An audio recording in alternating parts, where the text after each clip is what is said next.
Okay, good afternoon, class. We're going to start our series of lectures in our physical pharmacy. So physical pharmacy is divided into lecture and laboratory portions. In the laboratory portions, we will be focusing more on the computation side of physical pharmacy.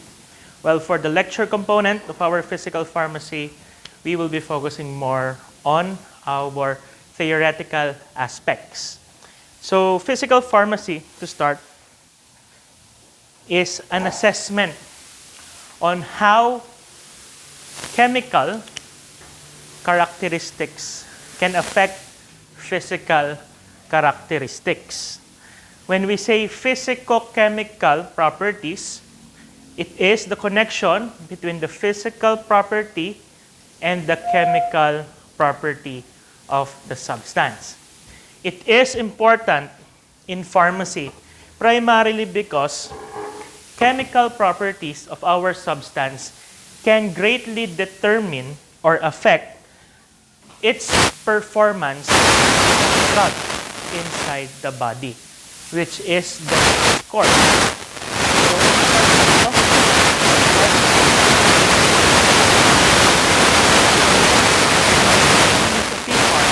I-apply sa biopharm. Kasi sa biopharm, inaaral yung physicochemical properties, paano siya umaapekto sa katawan. Sa pharm, inaaral yung physicochemical properties mismo. So magka-change po sila. So take for example, a good example of our physicochemical properties and how it affects our drug in the body. Take for example, is the strength of attraction within a chemical or within an atom. The stronger the attraction is, the smaller the compound is. Meaning in space, pag mas maliit siya, mas dense nagpo-form. Minsan, pag mas dense, yung crystal formation mismo niya, dense din. Okay? Bago yung mismong crystal, can already affect the physicochemical properties. Take for example, solubility. Nadaanan niyo ba ang solubility sa lab? Try niyo na bang mag-dissolve ng buhangin sa tubig? Hindi niyo pa na-try? Kahit sa dagat? Kahit haluin niyo ng haluin, hindi siya madi-dissolve. Okay? Meron kasi tayong sinatawag na solubility. When we say solubility, it's how fast or how slow something turns from a solid into a solution. Pag magandang solubility ng isang bagay, magandang candidate siya bilang gamot. Kasi, para ma-absorb ang gamot sa katawan, kailangan siya ay solution muna. Pag solution na siya, saka lang siya ma-absorb ng katawan. Ngayon, pag ang inyong gamot ay merong solubility issues, like for example, matagal mabanaw sa tubig. Nababanaw pero matagal. Or madaming kailangan tubig bago siya ma-dissolve, there are some solubility problems. Pag may solubility problems, class, usually, hindi na natin pinu-pursue as a drug. Okay? Kahit ano pang galing ng gamot mo sa in vitro, meaning tinest mo sa isang kit or sa isang enzyme or sa isang receptor set, then nakita mo sa kit, gumagana, kumakabit. Okay? Gumagana yung inyong compound dun sa inyong target enzyme, pero pangit yung kanyang solubility. It's hard to formulate drugs kapag poor yung solubility. So in pharm, yung consequences ng characteristics niya as a chemical and as a substance is being studied.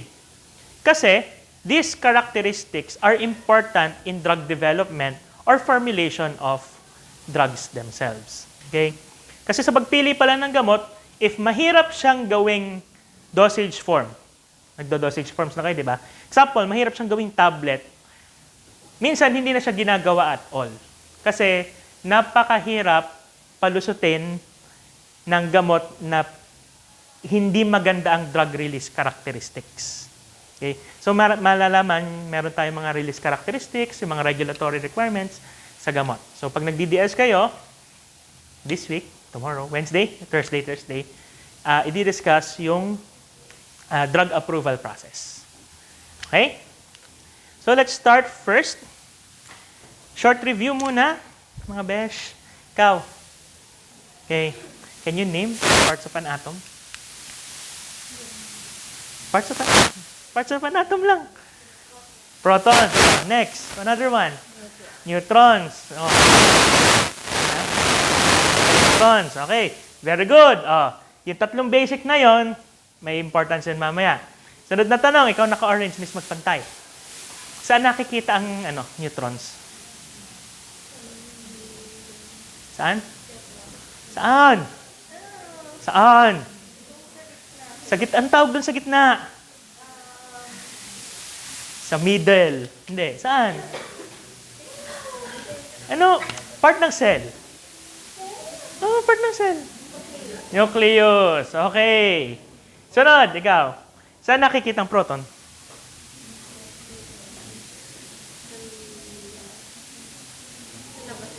Sa labas?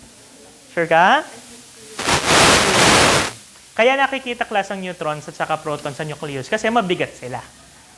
Okay? Lastly, saan nakikita ang electrons? Sa electron cloud. Nasa electron cloud in terms of space? Nasa labas ng nucleus. Okay? Sunod. Ito, madali. Ikaw.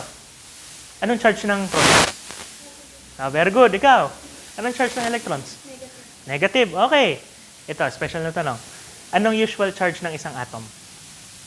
Atom, ha? Atom. Specifically atom. Anong charge in total ng isang atom? Or ng isang element na lang?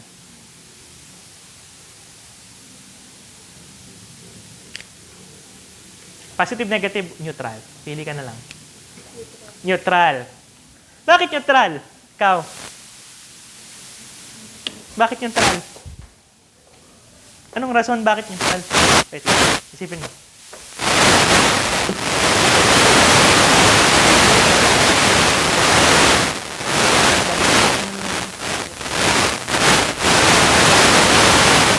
Bakit neutral? Balance yung charges. Bakit balance yung charges? State it in terms of number. Balance siya kasi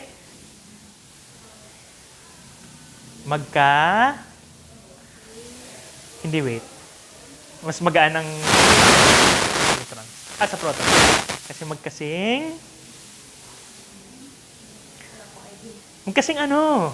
dudugtungan mo na lang yung word. Magkasing dami. There are equal numbers of neutrons and protons. Kaya lang naman po, class, nagkakamera ng ions kapag labis or kulang ang ating electrons. Hindi po nagbabago ang number of protons. Neutrons, pag nagbabago, nagiging isotopes. Okay. So let's start first with intermolecular forces. When we say intermolecular forces, these are the attractive forces within an atom. Okay? So when molecules interact with each other, they do so by the forces of attraction and repulsion. When forces of attraction are essential for molecules to come together. Sorry, hindi pala atoms, molecules. So, kapag sinabi natin cohesive forces, these are attraction between the same types of molecules. Like for example, sugar molecules, yung attraction between themselves, these are called your cohesive forces. Kapag magkaiba, adhesive forces po ang tawag doon. Tandaan lang, pareho. Co-maker, cooperative, cohesive, yan ang ating similar molecules. Kapag adhesive, magkaiba. Liwanag po ba? Okay. Klaro? Okay. Sunod. Here is a representation between attractive forces and distance between molecules.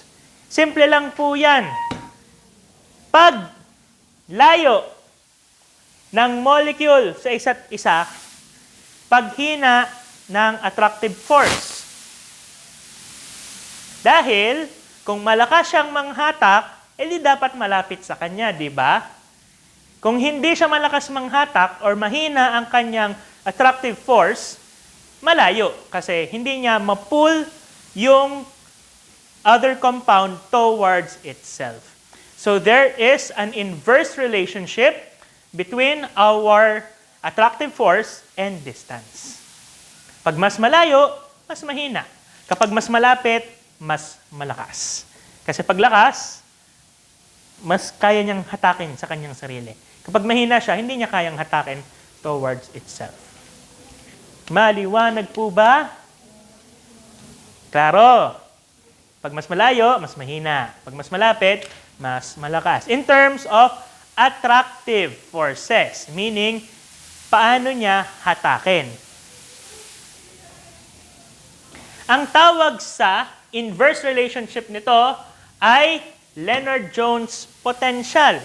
Sorry, hindi ko nabanggit yung reference ko for this book, for this lecture. The reference for this lecture is Applied Physical Pharmacy by Amir. It's a small book. Ganun na siya. Okay. Send ko lang sa inyo yung PowerPoint para wala tayong problema. Kaya ganun may pagdadamutan ko pa. Okay, pero mas maganda nagsusulat pa rin kayo. Okay? So the Lennard-Jones potential plots attractive forces, the force versus the distance of separation in terms of potential energy. Yung energy na ginagamit is potential energy. Basically, paglapit in terms of distance of separation, paglapit ng isang bagay, paglakas or pagbaba ng potential energy. Okay? Ang potential energy class, that is a type of energy that is not used. Okay? Meaning kung siya ay na-attract, gumagamit siya ng energy. Okay po? Then paglapit, pagtaas ng potential energy niya. Okay? As the forces of attraction between the molecules increase, the potential energy becomes increasingly negative because they are using energy to attract the molecule towards itself. So, kung isusulat niyo ulit, pagliit ng distance,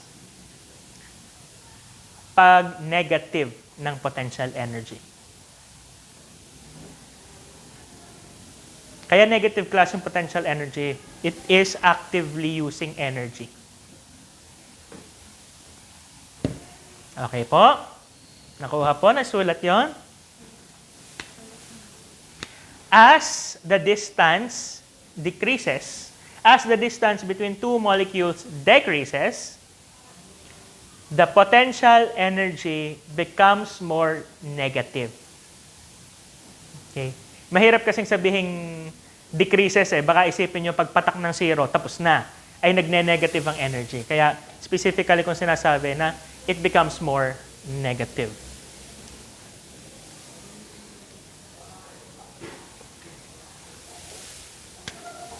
Okay po? Any questions so far? So this is for attractive forces. Okay? Attractive forces. Ang opposite ng attractive forces ay repulsive forces. Okay? Repulsive forces. Tandaan nyo na ang ating atoms ay merong electron cloud. Okay, tandaan nyo sp1, 1s2, 2s2, 2p6, nala, 3d10.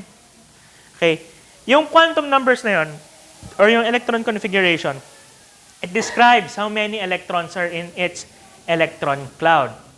Ngayon, pag pinagdikit mo ang dalawang atoms sa isa't isa, like for example, ito, pag pinagdikit mo, paglapit ng dalawang atom sa isa't isa, paglaki ng collisions ng electrons between each other's cloud. Okay?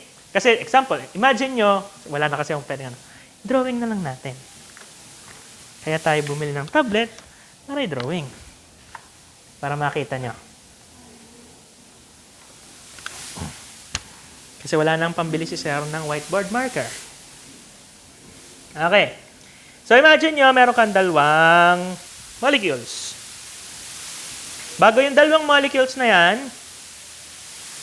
merong kanya-kanyang electron cloud. Okay? Merong bulb sa screen. Pag pinagdiis mo sila, nagtatama yung electron. Kung hindi sila magbaban ha, provided this is only for attractive forces. Kung hindi sila magbaban, nagkakabanggaan sa part na ito yung electrons nila. Naintindihan? Bago, pag pinagdikit mo lalo, mas marami, gandang drawing, mas marami yung magbabanggaan. Pag nagkakabanggaan yung electrons, it tends to push the two molecules apart. Kasi nagkakabanggaan sila eh. So pag tumatama, nare-repel sila. Ang tawag doon, repulsive forces. Hindi possible, or hindi naman possible, it takes a lot of energy para pagdiisin ang dalawang molecules. Okay? Kasi kung siya ay kusang nagre-repel sa isa't isa, kung gusto mong pagdikitin lalo, kailangan mong applyan ng force para magdikit. Imagine yung spring. Ang spring, pag hindi nyo kinocompress, ganun lang. Pero the more you compress, the closer the two ends of the spring becomes. And in essence, tumataas din yung potential energy because you are now applying force towards the two ends of the spring or our two molecules. Ganito lang yan. Pag pinilit nyo magdikit ang dalawang bagay, eventually, maghihiwalay din. Pag mas malakas mong pinilit, mas malakas siyang maghihiwalay. So the closer two molecules are, the stronger is the repulsive forces. Di ba kanina, baliktad, paglayo, paghina. Attractive forces yon. Ito, repulsive. Paglakas ng repulsive force, paglayo nila. Or baliktarin natin, sorry. Mali yung statement. Mali in a sense na nakakalito. Pag pinagdikit ninyo ang dalawang compound, mas malakas ang repulsive forces. Okay. Ngayon, repulsive forces and attractive forces are not independent of each other. Siya ay pinagsasama and you have a potential energy diagram of both types of attraction. Both types of forces. So dito, meron tayong repulsive at meron tayong attractive forces. So yung curve na ito, it depends on each atom. Okay, so this one depends on each atom. So the bond or the attraction between two molecules is largely governed by the difference between the attractive forces and the repulsive forces. Pag balanced na sila, meaning na balance na ang attractive at repulsive, ang tawag doon, yun na yung final distance nila sa isa't isa. Okay? Ang tawag doon, yung distance between the two molecules. Ang tawag naman doon is called your collision diameter. Sulat, collision diameter. So the collision diameter is the range or the length between two attracted molecules. Kasi pag pinaglapit nyo na, magre-repel na. Pag pinaglayo ninyo, magdidikit uli sila eh. Gaganon uli sila. So there's a balance between repulsive and attractive forces.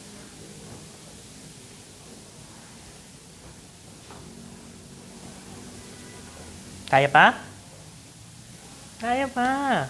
Puro ganyan yan.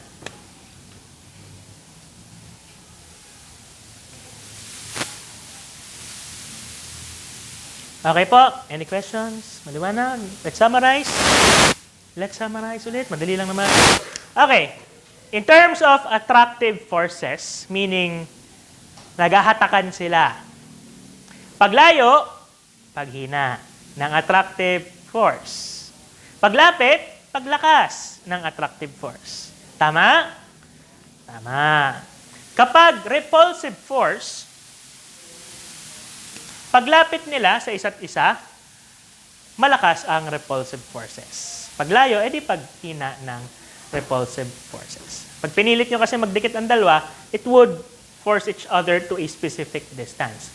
Pag pinagsama ang repulsive at attractive forces, you will now have your collision diameter. Collision diameter is a distance. And it can be represented by the sum of the potential energies.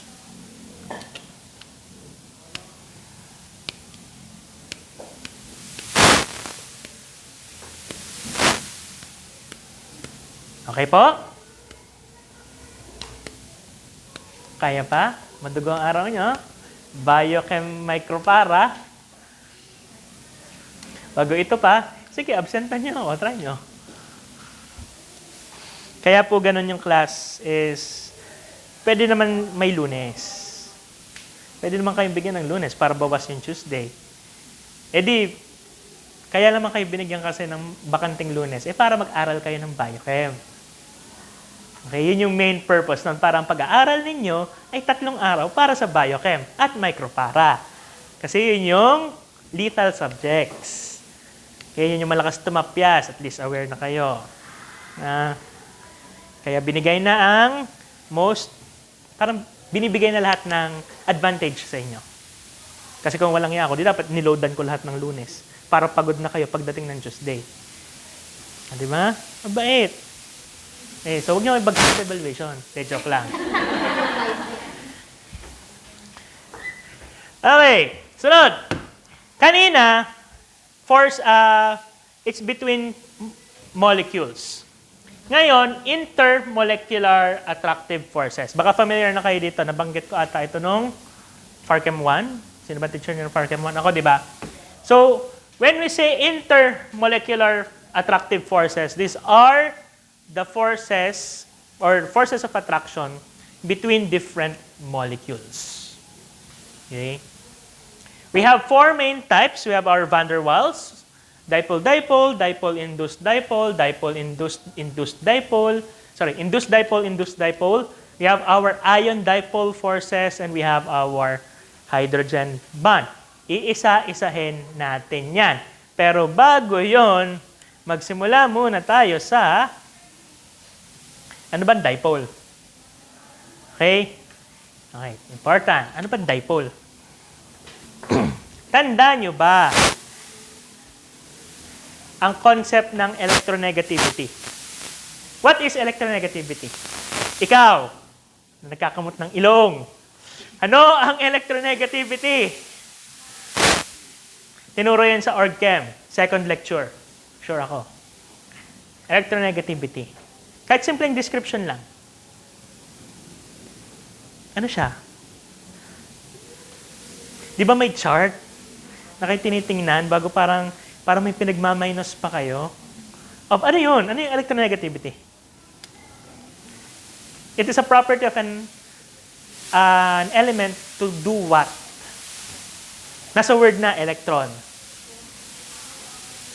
Attract electrons. Very good. So, electronegativity is the ability of your your element to attract electrons. Pagtaas ng electronegativity, attract ng electrons. Maliwanag po ba? Klaro? Okay. Ngayon, meron tayong tinatawag na polar at non-polar. Meron tayong polar compounds, meron din tayong polar bonds. Magsimula tayo sa polar bonds. Sa bonds muna. Okay. Like for example, we have carbon. We have carbon. And we have oxygen. Okay? Ang electronegativity ng oxygen is around, nanghuhula na ako, 3.5? 3.1? Sige, pagpalagay na 3.1, hindi to accurate. Malamang mali to. Bago ang carbon is 2.5. I think. Ewan ko. Basta, magkaiba sila ng electronegativity. Okay. Sa dalawang ito. Okay? Sa dalawang ito. Sino ang may mas mataas ng electronegativity? Si oxygen. Although carbon has an electronegativity of 2.5, kaya din naman niyang humatak. Pero, sa dalawang ito, imagine nyo, nagaganto sila. Okay? Kung mas malakas yung isa, saan pupunta? Dun sa mas malakas. So, since oxygen has a higher electronegativity, what happens is the electrons in between the bond, this one, laki naman ng electrons natin, tends to move towards oxygen. Tandaan niyo yung symbol niya, yan yung movement of electrons. Hence, ang nangyayari between a carbon and oxygen bond, saan naiipon ang electrons? Sa oxygen. Kasi, mas electronegativity siya, mas electronegative, what happens is this part becomes electron-rich. Kaya siya electron-rich, madami siyang electrons. Madami siyang electrons kasi malakas siyang manghatak ng electrons kasi mataas ang kanyang electronegativity. Maliwanag? Maliwanag po ba? Bago yung carbon, it becomes electron poor. Bakit siya electron poor? Kasi inagawan siya ng electrons. Hindi sapat yung electronegativity niya para maagaw ang electrons kay oxygen. What happens now is meron tayong poles. Ang ating poles, meron tayong negatively charged pole and we have our positively charged pole. Para matandaan kung alin ang positive, alin ang negative, kung nasaan ang electron, doon negative. Kung saan wala ang electrons, nagpa-positive siya. Kasi nauubusan siya ng electrons. Huwag niyong iisiping dumadami yung positive charge. Mali yun. Hindi dumadami yung positive charge. Nawawala yung negative charge, kaya nawawala yung balanse, nagiging positive. Lamang ang positive dito, lamang ang negative dito. This is now polarity. It is important kasi mamaya, yan ang ating pag-uusapan. So we can have polar bonds. Okay? So usually, meron naman tayong table na ginagamit. May pinagmaminus tayo. Pag less than, ang ginagawa para ma-determine kung siya ay polar or non-polar bond, pinagmaminus yung electronegativity. Pag less than 0.5, non-polar. Pag 0.5 to 1.9, siya ay covalent polar. Pag greater than 2.1, siya ay ionic. Yun yung org-chem yun. Okay? Now, ito po class ay for bonds, not for compounds. This is for bonds. We can tell if something or a bond is polar or non-polar, but for compounds, it's a bit different. Sa compounds, tinitake into consideration na natin ang structure and shape. Okay? Take for example, let's have water. Okay, 2O. Isang oxygen, dalawang tubig, dalawang hydrogen. Okay. Ilan ang valence electrons na, alam niyo kung anong valence electrons? Ano? Anong valence electrons? It's the outermost electrons in its configuration. So, ang valence electrons ng oxygen ay 6. Kasi ang kanyang charge ay -2. Okay. Now, ang tinitake into consideration when determining polarity of a compound is number 1, gaano kadami or gaano kalakas yung electron, yung negativity or positivity ng isang area. Pangalawa, symmetry. Okay. Una ito. Kita nyo na ang hydrogen at saka ang oxygen, malaking difference yan. Parang 2.1 at saka 3.5. So what happens is electrons tend to migrate from hydrogen towards oxygen. Kasi mahina ang electronegativity ng hydrogen. Okay? So what happens is, bukod sa inaagaw ni oxygen, ang electrons from hydrogen, meron pa siyang 4 na valence electrons. So ang dami-dami niya ng electrons sa side na yon. So pag hinati natin, this is distinctly negative. Kung may negative, meron din tayong positive. So may poles ba tayo? Yes, so this is a polar compound. This is a dipole. Ang tinatawag, ang sukat sa kanya is dipole moment. Dipole moment in Debye. It's measured in Debye. Okay. Sinusukat ba yan natin? Actually, no. Chemist ang gumagawa niyan, we just look it up as a reference. Pero at least, alam nyo, paano ba nakukuha yun in the first place? Sinusukat yung strength ng positivity or negativity. Paglakas ng positivity or negativity, it becomes strongly polar. Pag hina, it becomes non-polar.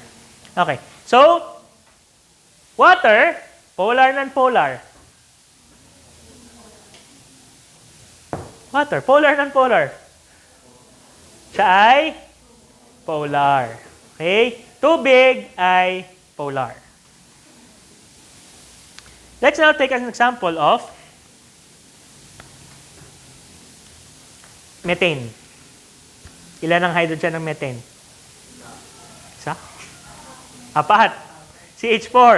Isa ang carbon. Isang kayo naman, baka nagkamali lang siya ng sabi. Isa yung carbon bago 4 ang methane. Ang 4 ang hydrogen. Okay? Dito, class, mas malakas ang hatak ng carbon compared sa hydrogen. Pero, kung mapapansin ninyo, kung malakas man ang hatak ng carbon, lahat ng electrons ay papuntang gitna. Kapag hindi clear na may isang side na positive at may isang side na negative, it tends to be non-polar. Okay? It tends to be non-polar. Katulad nito, parang paloob lahat ng electrons ng positive yung labas, hindi pwedeng paikot. Dapat magkabilang side talaga. So, dapat may end na positive, may end na negative. This makes methane non-polar. Bago, halos lahat naman, class, na hydroxycarbons is non-polar. Lalo na pag fat, CH na paulit-ulit, non-polar yon. Kaya hindi nagkakatagpo ang tubig at langis kasi walang poles ang fats. Unless phospholipid siya. Which is maka-encounter nyo sa biochem. Okay? So, balik tayo. Naintindihan na natin, in-explain ko sa scratch, electronegativity, the strength of attractiveness in terms of electrons. Pinakita ko rin sa inyo kung paano nagiging polar ang bond. Pinakita ko rin sa inyo kung paano nagiging polar ang isang molecule. Ngayon, van der Waals forces or Keesom forces occur when polar when polar molecules possessing permanent dipoles having both a partial positively charged and a partial negatively charged and interact. So, dalawang polar compound, kapag nagdikit, nag-a-attract sa isa't isa. Isulat niyo itong term na ito. Electrostatic attraction. Electrostatic attraction. When we say electrostatic attraction, it is the tendency of negatively charged parts to be attracted to positively charged parts. Ina-attempt nila class na maging neutral. Kaya hahanapin ng negative ang positive and hahanapin ng positive ang negative. Kaya kapag meron kang positively at saka negatively charged na molecule at may isa ka pang ganon, maghahanapan sila. Magdidikitan ng positive sa negative. Kasi attracted sila sa opposites. Opposites attract in a simple explanation. Opposite charges attract.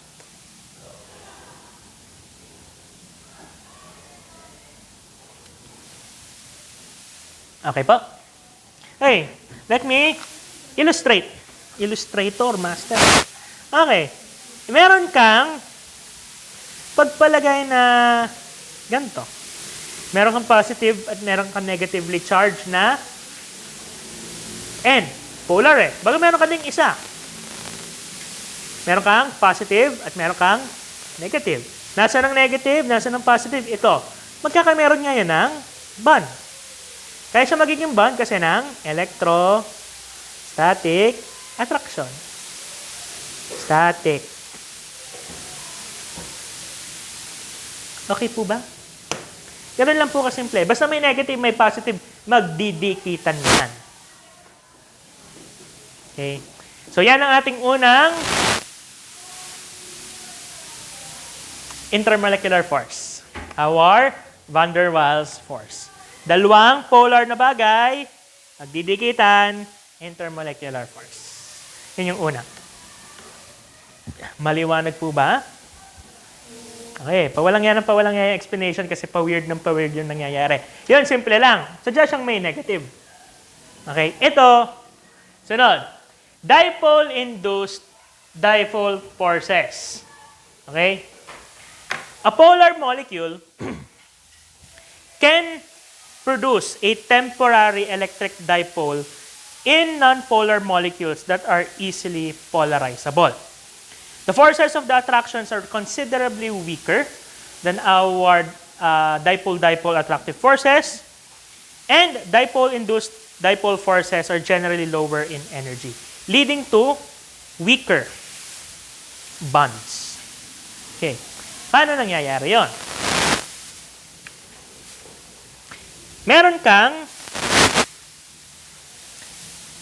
dipole. Okay? Ulitin ko. Meron kang dipole. Meron kang isang wala, hindi siya polar na substance. Okay? What can happen is pag nagdikit silang dalawa, okay, ang mangyayari ay imagine nyo na yung electrons ng compound na ito ay wala siyang eksaktong pinupuntahan. Kasi nga, wala siyang pole eh. Wala siyang pole. Since wala siyang pinupuntahan, gumagala lang siya. Parang umiikot lang siya. Okay? Nagkakataon na pag pinagdikit mo yan, nagkakameron ng parang isang part na negative, may isang part na positive. Nagkakataon. Randomly umiikot eh. So, nagkakameron ng pagkakataon na yung isang part ng molecule, positive, yung isang part ng molecule, negative. Nagkakataon in a way na napakabilis niya,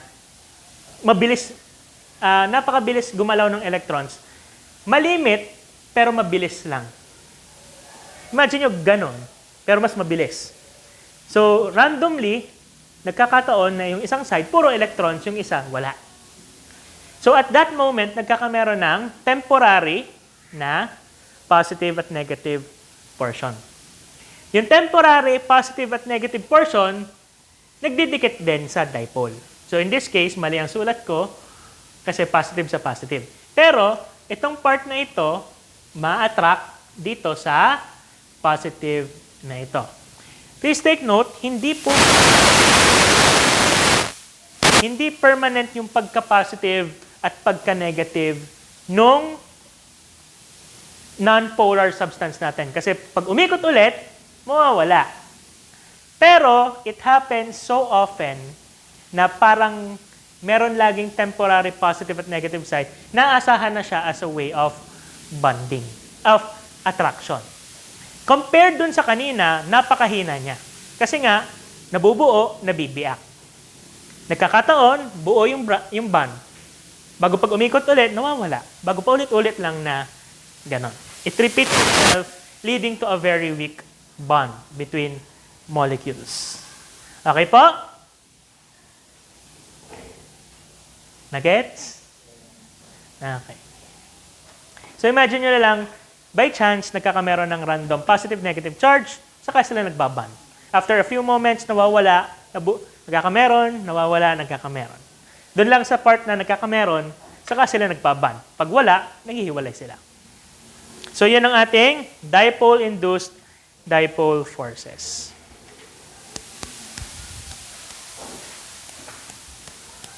Ito, mas malala. Yung kanina, permanent yung dipole. Dito sa induced dipole, non-polar. Okay? Pareho silang non-polar ngayon. Nasa mga tayo. Yan. Yan. Yan. Drawing ulit tayo ng boobs. Ayan. Okay. Ikot ng ikot yung electrons. Nagkakameron po, nagkakatsambahan na yung isang side ay negative, yung isang side positive.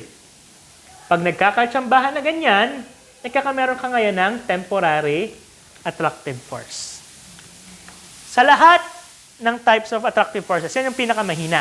Kasi parehong by chance nagkakameron ng charge.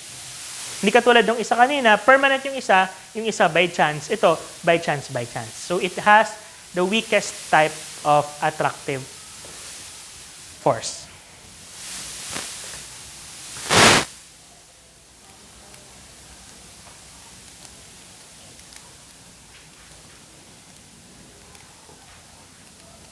Antok na? Magkape kasi kayo. Bago hindi makakatulog. Bago mapupuyat, mapapagod kinabukasan, pagod na buong araw. The vicious cycle.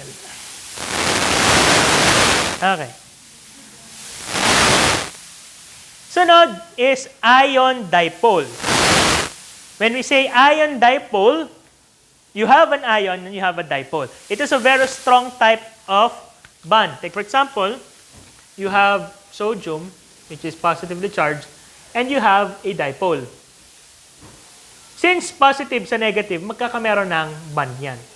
This bond is relatively strong. Kasi permanently charged ang sodium, permanently charged din tong ating dipole compound. Ang tawag dyan, ion-dipole interactions.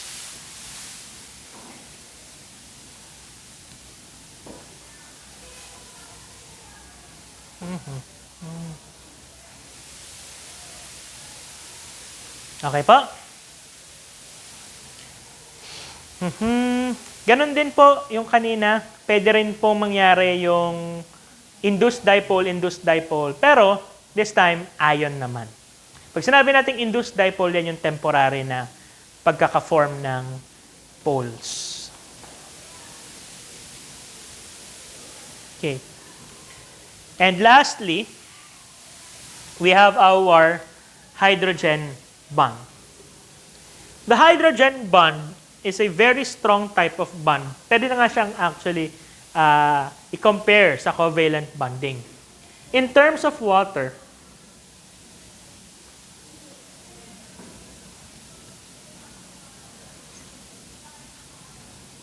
pag kasi lumayas yung electron ng hydrogen, example, lalayas ang electron ng hydrogen, it becomes strongly positive.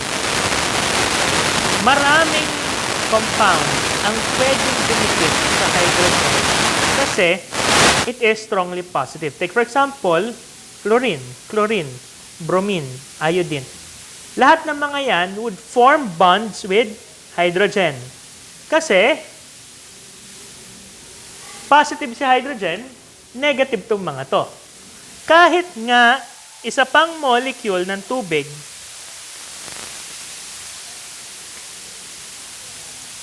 Kita nyo to?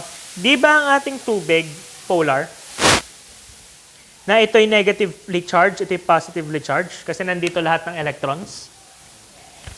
Nagkakameron ng attraction between hydrogen and the negatively charged portion of water. So this is a type of hydrogen bond. Okay? Palatandaan, para sa maging hydrogen bond, anong dapat meron siya? Dapat merong hydrogen. Pag hindi hydrogen bond yon. Simple, easy, precise. Okay? Kaya malakas ang hydrogen bond is because pag lumayas ang electron ni hydrogen, wala ng electron siya. Kasi ang hydrogen ay H1. Pag umalis yung kanyang electron, it's very positive. It can attract a lot of negatively charged substances. This also makes it why napaka-strong ng attraction ng tubig sa isa't isa. Kita naman sa physical properties ng tubig. Na-try nyo na bang sampalin ng tubig? Gumanon? Iganon yung, example, nasa pool kayo, tinry yung iganon yung tubig sa pool. Masakit, di ba? Kaya siya masakit is the attractive forces between water and it forms surface tension, which we will discuss later. Surface tension is when the water molecules form a thin layer na parang solid. Kaya pag pinalo mo, parang humahampas sa concrete. Kaya pag nag-fail yung dive mo, na-dive ka bago fail, plakda, masakit ang ganto mo. Okay? It also explains why, bakit ang luha pag pumapatak, pabilog. Dahil ng surface tension. Hindi naman necessarily luha, pwedeng droplets of water, pag nagpatak ka ng tubig, it forms droplets because of surface tension, which is a result of hydrogen bonding. Okay? Anong oras na? What time is it? 6 hanggang 7:30 tayo, di ka? Bagal-bagal ng pace. Dahil kailangan na-explain. Okay? So next, we have our hydrophobic interactions. Hydrophobic interactions are forces of attraction in non-polar atoms in molecules of water. They cause the non-polar species to be driven together and are critical for the structure and stabilization of many molecules, including proteins and aggregates of amphiphils. Okay. It's good to read, but it's good to illustrate. Okay. Imagine nyo, hindi ko na drawing ng buo yung tubig ha. Imagine nyo ito ay tubig. Yan. Tubig yan. Since malakas ang hydrogen bond, dikit-dikit ang water molecules. Hindi siya kayang biyakin ng non-polar compounds.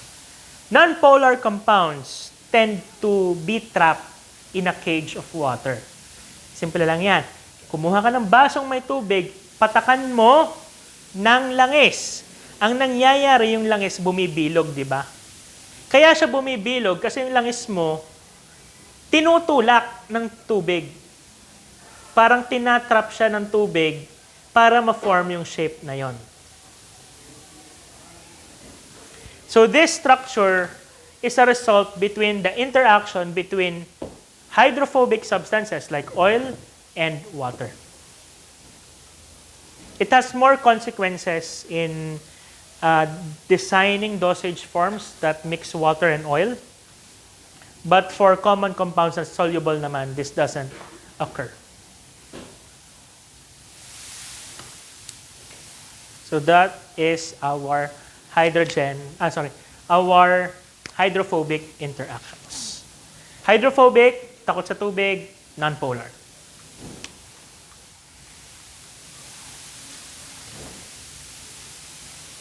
So nagkakameron ng cage. Okay, balik tayo. Klaro ang intermolecular forces so far. Okay. Yung intermolecular forces na yon, like our dipole-dipole, hydrogen bond, ion-dipole, ion bonding, covalent bonding, this has consequences on the physical properties of our compounds. So in addition to their potential energies, gases, solids, and liquids have kinetic or thermal energy. Kinetic energy is proportional to temperature. Pag sinabi natin temperature, it's not actually the amount of heat, but it's the amount of kinetic energy in a substance. Paglikot ng isang bagay, pagtaas ng kanyang temperature. Kaya pag iniinit yung tubig, bumubulak kasi bumibilis yung water molecules. Pag bumibilis, tumataas din ang kanyang temperature. Okay? Pag bumabagal, lumalamig. So imagine nyo na lang ng temperature ng isang bagay ay depende kung gaano kabilis maggalawan ang molecules niya. Okay? Dami kong hawak.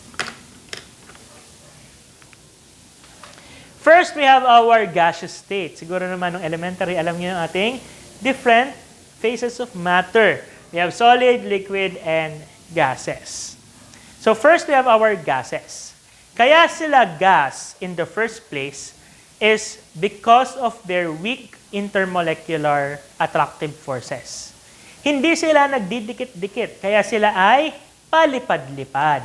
They are held together by weak intermolecular forces, kaya wala siyang shape. Kaya kung saan mo siya ilagay, it would occupy the space of its container. Kasi nga, hindi siya, wala. Parang, kung magdikit man sila, konti lang, maghihiwalay uli sila. They don't form a shape, they don't have definite volume. Because they are free-floating particles. Okay? So, gases at normal temperatures and pressures are defined by our ideal gas law, such as Boyle's and Charles. Siguro naman familiar pa kayo dito. Yung FARChem 1, pag sinabi natin Boyle's law, inverse proportionality between volume and pressure. Pag kino-compress mo ang isang bagay, lumiliit ang volume. Tapos pinapaliit mo yung space. Charles' law is proportionality between temperature and volume. Kapag mas mataas ang temperature, mas mataas din yung volume. Kasi lumilikot yung particles ng gas, lumalayo ang kanya nararating, kaya lumalaki din yung volume ng ating gas. Okay? Sinong unang reporter sa Biochem? Wala pa? Uy, swerte pa, wala pang reporter. Hindi pa masasabon. Mararanasan nyo yan. One way or hindi kayo graduate ng hindi nasasabon ng Doc X. Okay? Our ideal gas formula is PV equals nRT. Sulat na po natin. Pressure volume equals number of moles, our gas constant, and our temperature in Kelvin. 0.083 ang ating gas constant. Sa ngayon, tingnan-tingnan nyo lang yan. Pagdating natin sa lab, magko-compute tayo. Mga kakaibang ipapagawa ko sa lab sa inyo. Papakompute ko kung gaano kabilis magyelo ang isang bagay, gaano kabilis matunaw. Yung freezing point. Pinakamalala is, depende kung anong temperature siya nag-freeze, kung gaano kadami yung asin niya. Bago ipapakompute ko sa inyo gaano kadami yung asin. Okay? So we have our kinetic molecular theory. Our kinetic molecular theory is a concept in the field of physics and chemistry that describes the particle of gases. It is a basis for the explanation of the properties of gases. So ito lang naman po yung laman ng ating kinetic molecular theory. Una, particles are in constant motion. Lahat ng particle ay constantly gumagalaw. Kapag hindi siya gumagalaw, wala siyang temperature or wala siyang heat. Sabihin nun, sobrang lamig niya. Okay? At kung sila ay tumatama sa isa't isa, tumatalbog lang sila sa isa't isa. Example, gumaganon, ping, gumaganon lang. Hindi nawawalan ng force, walang nasisira, it is perfectly elastic. Sunod is negligible volume, meaning little to no volume ang ating gas. Nagkakameron lang siya ng volume kapag nilalagay mo sa isang lalagyan. Ang gas ay wala ring attractive or repulsive forces, kaya hindi sila nagdidikitan. Kung nagdidikitan sila, hindi sila gas. Okay? Kasi kung nagdikit sila, di sila nabubuo. Pag sila nabubuo, nagiging liquid. Next, they have a high kinetic energy kasi mabilis siyang gumalaw, may ang kanyang nararating.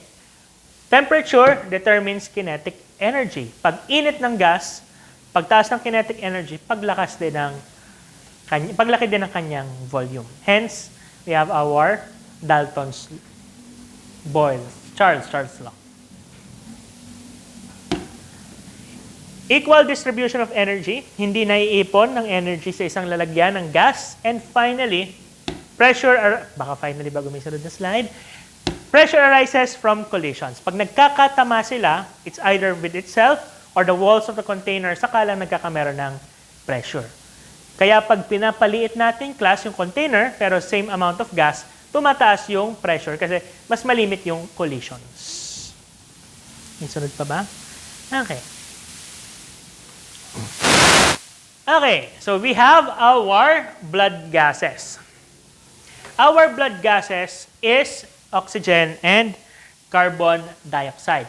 So plasma gas concentrations are determined in terms of Henry's law of gas solubility. Okay? Hindi nakasulat yung Henry's law, I think. Hindi nakasulat pala, pero mahirap intindihin. Ito lang yan. Pagtaas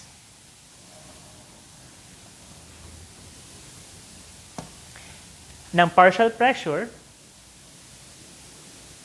ng isang gas, i-explain ko pa yung partial pressure. Pagtaas din ng concentration. Basically, pag tumataas ang pressure ng isang gas, tumataas din ang kanyang concentration. Kaya natin nakukuha ang concentration ng carbon dioxide at ng oxygen is nasusukat natin ang pressure ng carbon dioxide at ng oxygen from the blood. So, ang gumagawa niyan ay respiratory therapist. Okay. Ang nade-determine dyan ay O2 at saka CO2. O2, madali lang actually ang O2, hindi na nga sinusukat sa blood gas ang O2. Kumuha ka lang ng SPOX, yung SpO2 monitor yung nilalagay dito sa daliri. Masusukat nyo na yung O2 concentration. It relies on a very different principle. Binabaral niya ng certain wavelength, then umiilaw yung oxygen na susukat. Okay. 94 pataas is normal. Okay? Meaning, pag mataas ang O2 saturation mo, normal yan, 100 perfectly. Pero pag mababa ang O2 saturation mo, may failure ang respiratory system mo, or mahina ang dugo mo mag-transport ng oxygen. Okay? Dalton's law of partial pressures, explain ko na lang simply, kasi i-explain ko sa laboratory. The total pressure is equal to the sum of the partial pressures. So the total pressure is the sum of partial pressures. Okay, so in terms of partial pressures, oxygen is around 80, while pressure of carbon dioxide is around 35 to 45. Okay? So why is this important? Because the more carbon dioxide is present in your blood, the more acidic your blood tends to be. And the more acidic your blood tends to be, the more your lungs will try to compensate to release excessive carbon dioxide to balance out. Meron yung connection sa sa pH at saka sa buffer systems ng katawan. Okay?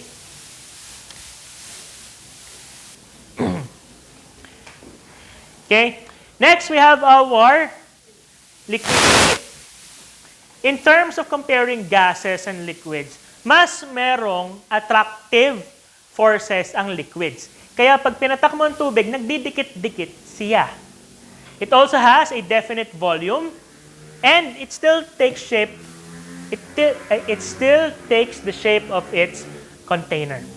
In terms of compressibility, they are much more compressible compared to, they are much less compressible compared to liquids, to gases.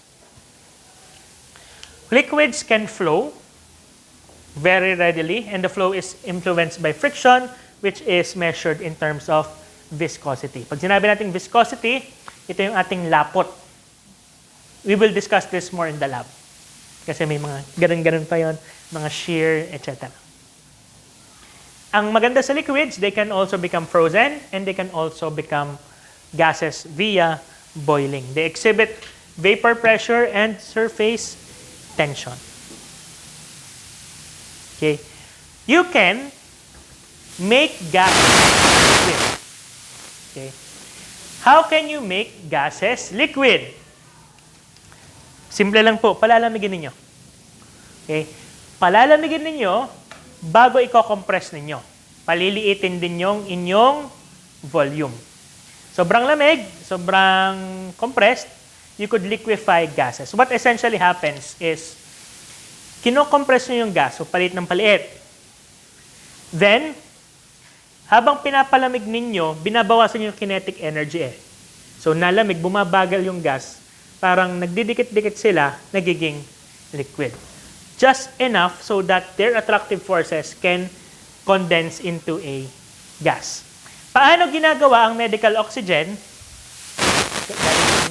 Alam, sinong taga San Jose? Wala? Alam mong ingas ko? Talaga? Yung papuntang Banay-Banay. Yung malaking planta doon, yung katabi ng mga feeds. Ang medical oxygen, ang raw material, napakamura. It's actually free. It's air. Like, we collect air, pero hindi naman natin sasakuhin ng ganon. May malaki tayong vacuum. Pag na-vacuum na natin, palalamigin natin. Pag lumamig, at saka kinompress natin yung air, it starts to become liquid. Liquid na yung gas. Congratulations. Pero ang problema, halo-halo yung gas. Meron kang liquid oxygen, meron kang liquid argon, liquid hydrogen, liquid carbon dioxide. Ang ginagawa doon, dinidistill or fina-fractionate. Then, difference in boiling points, magsaseparate siya into oxygen. Yung medical oxygen nyo, ganun yung process ng paggawa. It's relatively simple in a written sense na palamigin, if i-distill, pero in practice, it's actually relatively difficult.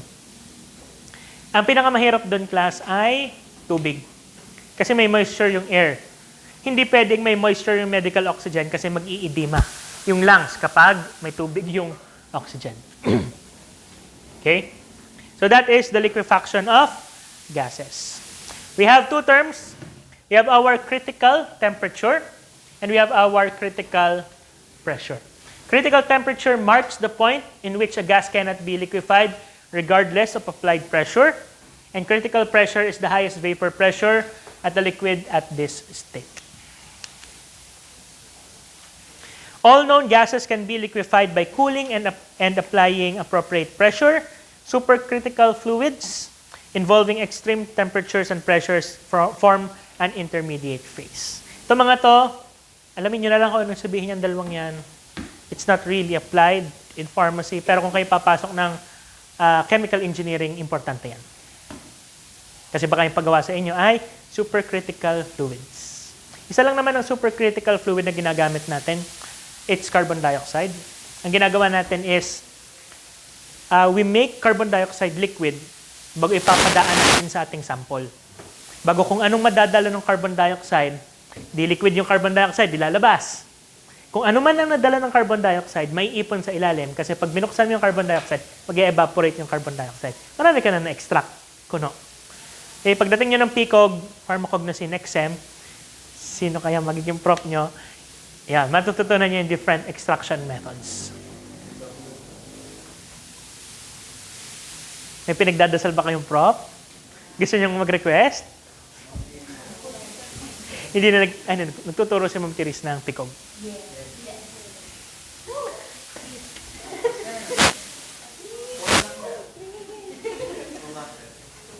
Next sem ata ay balik na ako ng pagtuturong full-time.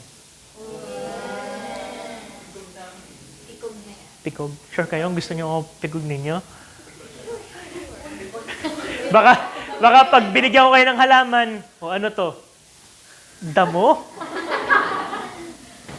Kahit yung nag-top notcher sa atin, tanda ko. Di, ginanto ko yung sample. Buksan mo yung sample mo. O, ano yan? Let's say na mali siya kasi yung sinulat niya ay hindi tumutubo sa Pilipinas.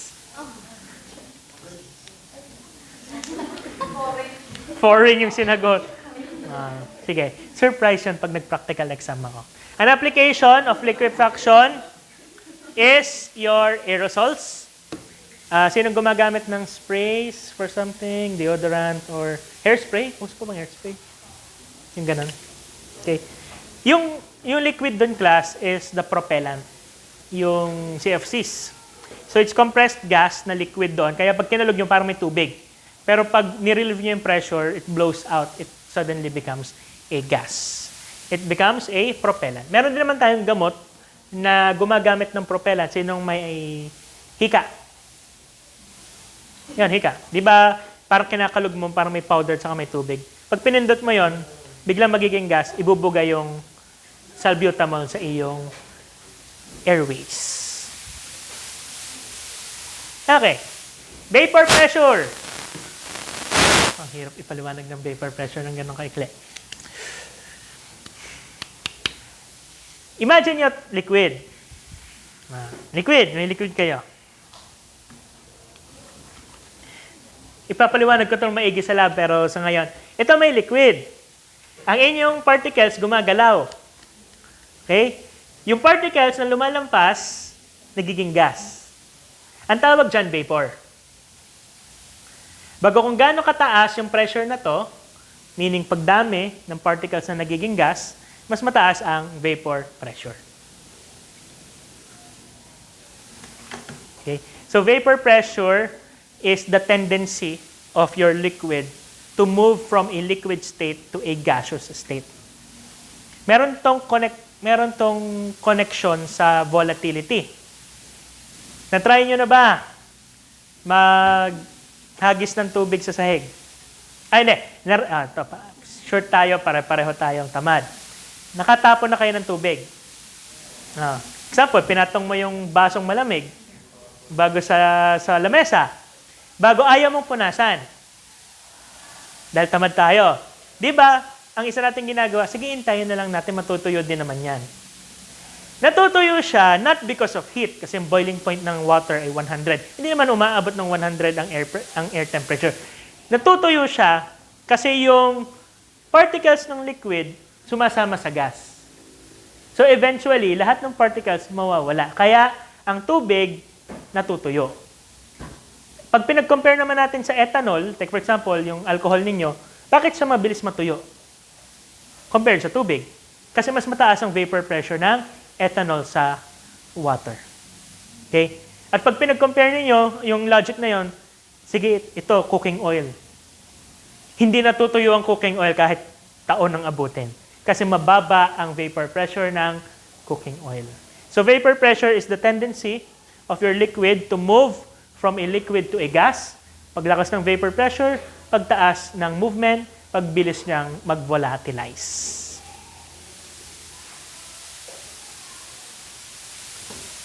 Kadadaldal ng mga third year na.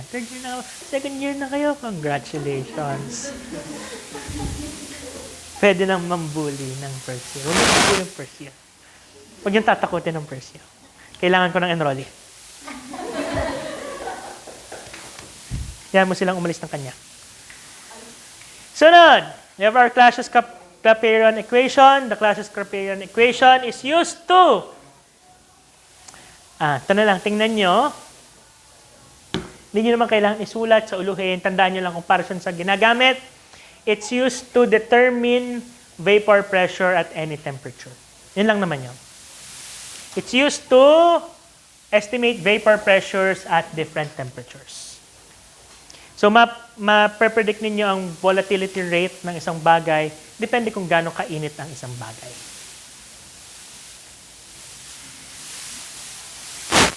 How important is that in pharmacy? Well, kapag nagdi-design siguro kayo ng aerosol. Pero pag nagdi-design naman kayo, may kasama naman kayong chemical engineer. So, anong hindi kaya natin, dapat kaya nila. At kung anong hindi kaya nila, dapat kaya natin. Okay. Next, boiling point. Alam ang boiling point? It's the point of boiling, in which a liquid starts to boil.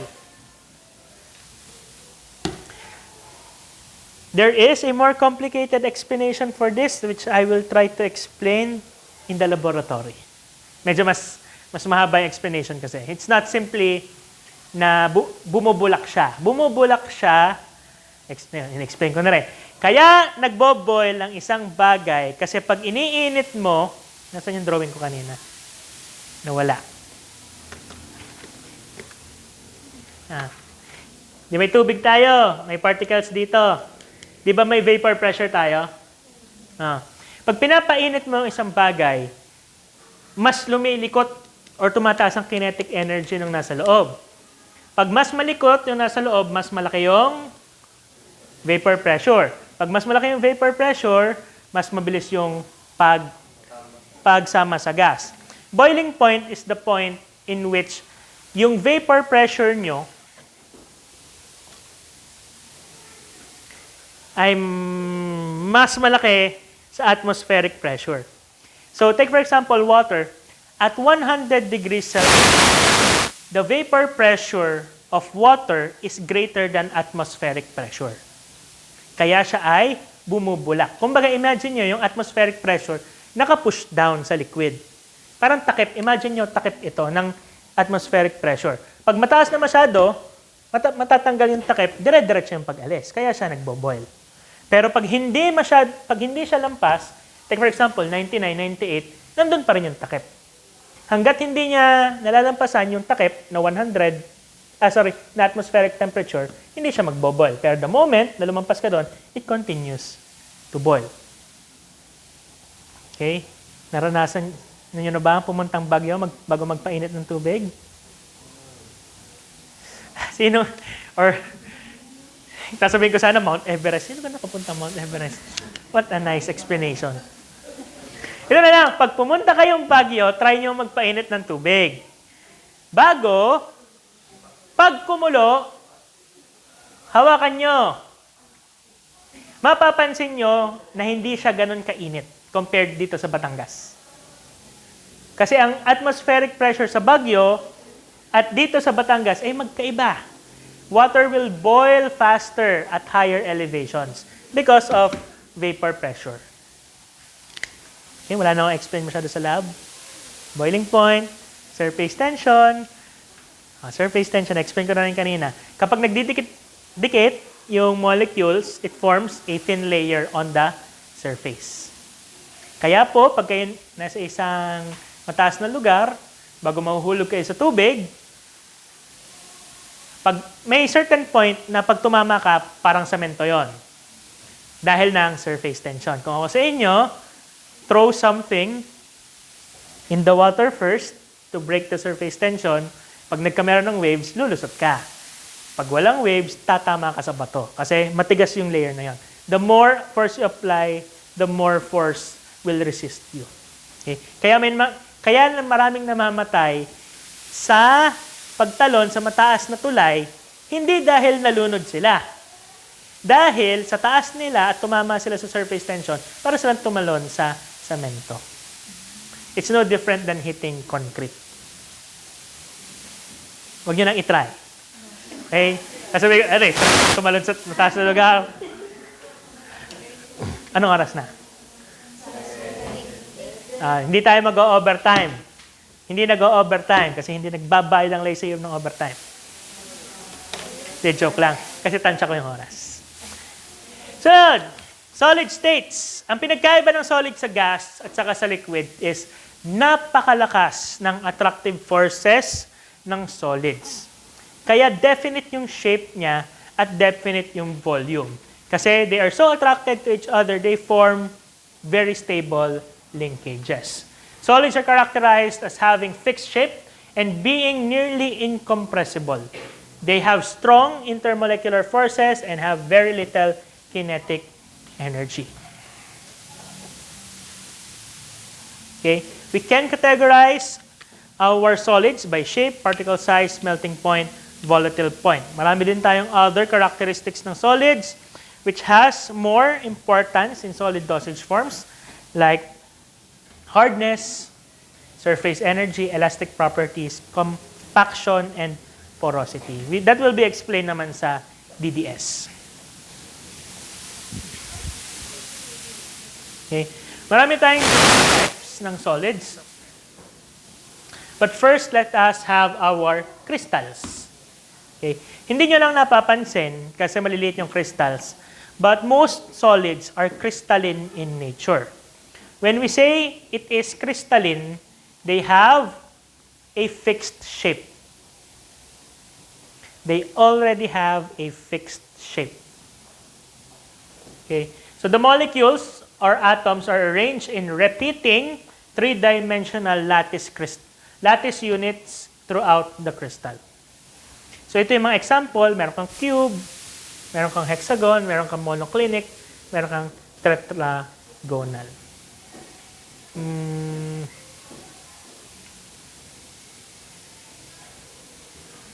Okay. Iisip ko na magandang experiment para maano yung crystals. Have you extracted caffeine? Yun. Ganun. Caffeine is a crystal. Kaya nung inano nyo yung watch glass, parang puting hibla, yun yung crystal form ng caffeine. Kaya lang siya mukhang powder kasi dinurog ninyo. Kaya hindi nyo na nakikita yung crystal shape. Pero, yun yung crystal formation. Okay? We have different varieties of crystalline materials based on its members. Una, meron tayong neutral, meron tayong charged. Pag neutral, walang charged. First, we have homomeric. Homo meaning same. So pare-pareho ang shape ng crystal. Sunod, we have our hydrates or solvates. I would explain this later kung ano yan. Pero in essence, hindi na siya, parang may namamag-itan sa mga crystals na liquid. Next, you have co-crystals. Co-crystals is may naka-embed na different crystal form sa kanyang pagkakasama. And you have hydrated co-crystal. So, ganito siya na hinaluan ng tubig. Yung iba naman, charged din siya. Salt, salt hydrate, salt co-crystal, and salt hydrate co-crystal. Kapag salt, lagi siyang charged.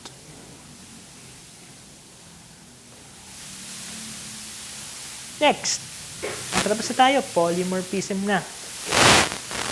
Polymorphism is defined as a property of a solid to appear in multiple crystalline forms. Those crystalline forms, although they are the same compound, tends to exhibit a different crystalline structure. And that different crystalline structure has different physical properties. And that makes it important for pharmacy. Okay. Example, nung bata ba naglandi kayo ng chocolate? Tinry nyo bang tunawin ang chocolate? Example, gusto ko magpadami ng chocolate. Tutunawin ko lahat ng chocolate. Example, wag Ferrero, mahal ang Ferrero. Yung social cookies. Yan, ano yung Ricoa? Flat tops. Bumili kayo sa bag ng flat tops. Bago inilagay mo sa isang pan, ininit mo. Di natunaw. Okay, ayos, tunaw. Kung natunaw lang at parang isinalin mo na, malamang hindi na ulit yon babalik doon sa kanyang original na shape. Kahit ang ginawa mo lang ay ininit, nag-iba siya ng crystalline form. Ang tawag dun class, polymorphism. Pag nag-iiba yung crystalline form, nag-iiba din yung physical property. So, iba yung polymorph nung buo yung chocolate, iba din yung polymorph nung natunaw. Kaya kung mapapansin nyo, take for example, nilagay mo yung chocolate sa bag, bago natunaw, pag nilagay mo sa freezer, matigas siya kasi yelo. Pero pag nag-room temp, tunaw uli siya. Originally, kahit room temp, solid siya. Nag-iba siya ng polymorph. Okay? Polymorphs have different physical characteristics. It is important in pharmacy to choose the right polymorph kasi pag nagkamali ka ng bili ng polymorph, it might not perform the same as the properly intended polymorph. Take for example, we have ritonavir. So ritonavir is an anti-HIV drug. Merong, it was crystalline, but it was not bioavailable as a crystalline solid. Hirap naman yan ng bioavailability. Mabilis ang explanation ng bioavailability. Uminom ka ng powder.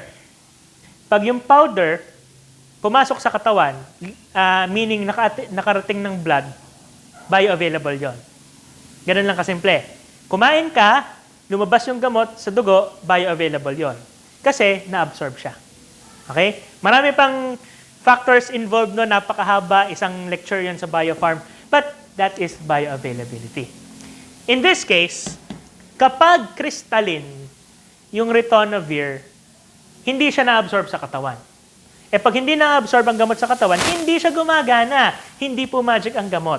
Dapat yung gamot na-absorb sa katawan, nakakarating kung saan dapat siya pumunta. In our case, dapat pumunta siya sa infected na cells. Kung hindi nga siya makapasok ng katawan, hindi siya makakapuntang cells in the first place. Okay? So it was first marketed as Norvir. It was a liquid and semi-solid capsule. They both contained ritonavir dissolved in ethanol and water-based. Only one crystalline form was identified. Maraming na-produce. However, noong 1988, bumabagsak ang Norvir sa dissolution. Hirap naman mag-explain ng lahat ng bagong terms. Dissolution. Okay. Another important term. Dissolution is the rate in which a solid dissolves into solution. Kaya dissolution, it is the rate in which a solid dissolves into a solution. Pag bumabagsak ang isang gamot sa dissolution, binabagsak natin talaga. Kasi hindi siya nagiging liquid. Pag hindi siya nagiging liquid, hindi siya na-absorb. Hindi kayang umabsorb ng katawan ng solid. Hindi kayang umabsorb ng katawan ng solid. Bakit po yung pagkain natin, kinakain nagiging solid? Kasi sinisira ng ating GI. Ginagawang liquid para ma-absorb ng katawan. Pag hindi siya liquid, hindi siya na-absorb. Same here. Pag bumabagsak ang dissolution, hindi siya na-absorb. Kasi solid pa rin. So ngayon, anong nangyari? Bakit biglang bumagsak ng dissolution? Natagpuan na nagkakameron ng bagong crystalline form. May na-discover na dalawa pala ang ritonavir na crystal. They're both ritonavir, pero yung physical properties different. Hence, kailangan baguhin ang formulation to make sure na maging soluble siya. Okay? Let's just a case study in how a physical property like polymorphism can greatly affect drug product performance. Okay. Okay. Next, we have solvates and hydrates. Ito ang nangyayari, ang solvates at hydrates, kapag may natratrap na liquid sa kanyang crystal form. Pag may natratrap na liquid into the crystal form. Nakainom na ba kayo ng amoxicillin trihydrate? Hindi pa? Huwag nyo nang pangarapin. Pag sinabi nating hydrate, meaning the crystal form is embedded with water. Kaya yung kanyang pangalan, minsan amoxicillin trihydrate, monohydrate yung dulo kasi may tubig yung ating crystal form. Kapag solvate, any other liquid other than water. Any other liquid other than water. So, pwedeng ethanol, delikado pag methanol, kaya dapat ibang solvent lang. So, most solvates are not chosen as drug substances because of the possible toxicity of common solvates. Like for example, ang solvate mo ay ethanol. Eh di bawat inom ng gamot ay may kasamang ethanol, baka malasing. Baka lang naman. Pero kung bata yon, delikado ang alak sa bata or sa buntis. Kaya usually, hindi natin tinotolerate ang solvate. Ang tinotolerate natin ay hydrate. Kasi normal sa humans ang tubig. Okay? Next, we have our salt crystals.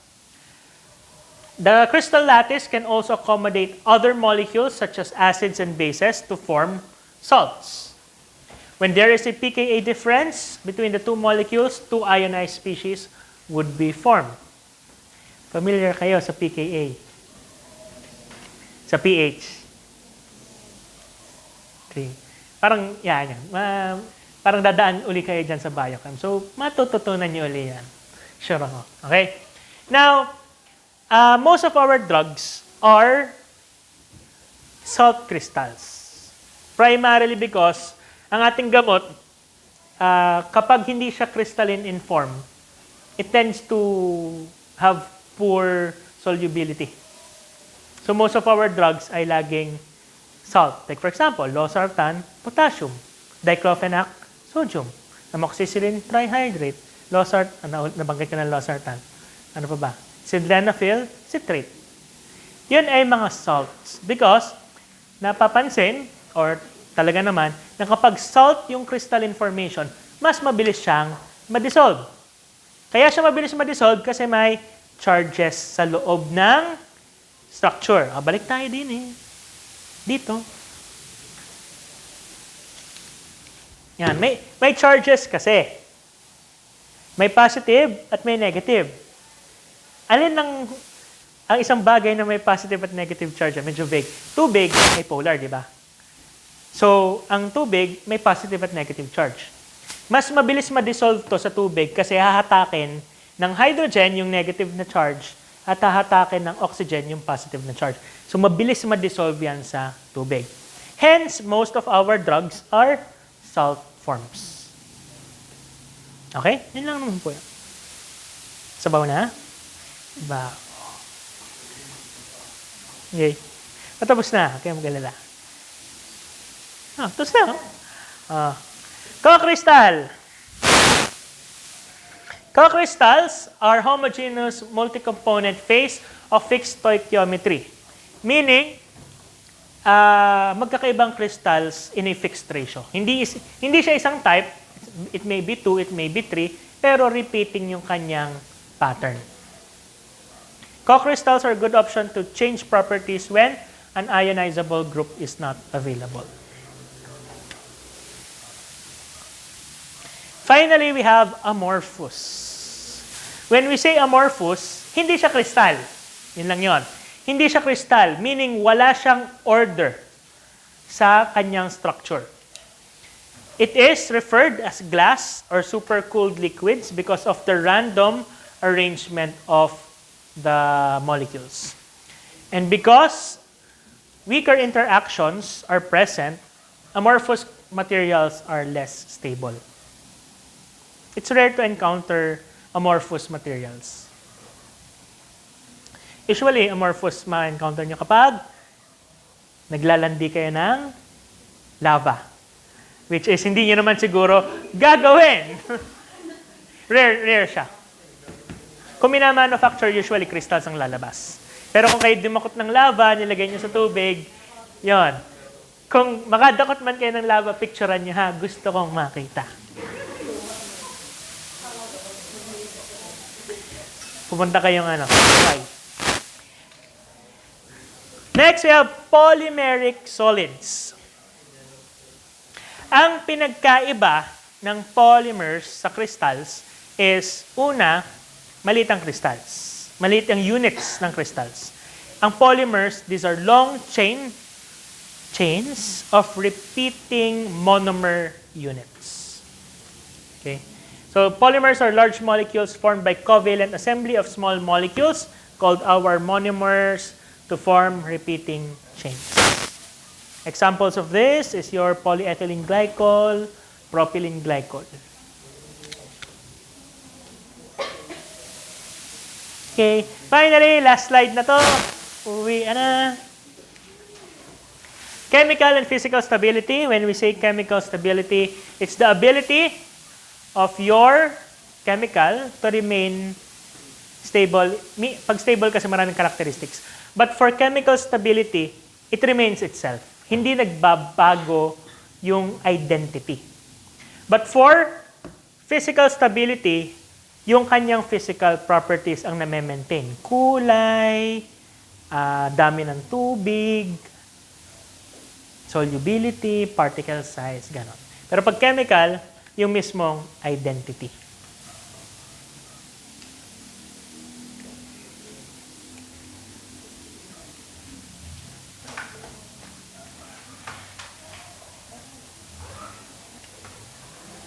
Kakaumay, no? May tanong ba? Wala, okay. Nasa dorm ng utak. Okay? So, reminders for next meeting. Quiz dito. I-upload ko na yung lecture. Sesend ko na sa Messenger. Pag naayos ko yung video, i-sesend ko na rin. Bukas, Calcu. Short band. Short band. Bago yung pinapadala ko bukas. Sino ang alak? Anong dala niyang alak? Ano? Don Gin. Bago, ano yung ibang samples? Motor oil? At saka? Corn, nakabili ng corn syrup? Sino nakabili ng corn syrup? Ininit. Iba yung... Sige, bukas ko na lang. Sige. Fine.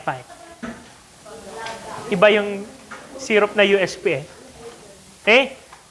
If you have no more questions and uwi na kayo, umuwi na kayo. See you tomorrow.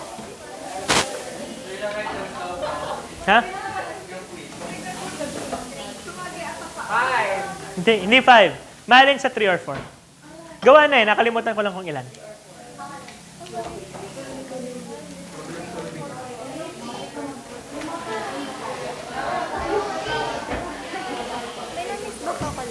Wala. Lecture lang. Hindi po ito yung first. Ito yung Ito. Labo na mismo. Review of pharmaceutical calculations. Kung part ko ng group chat, makikita mo yung recorded video. Sa kanila ka magpa-add. Add mo sa group chat.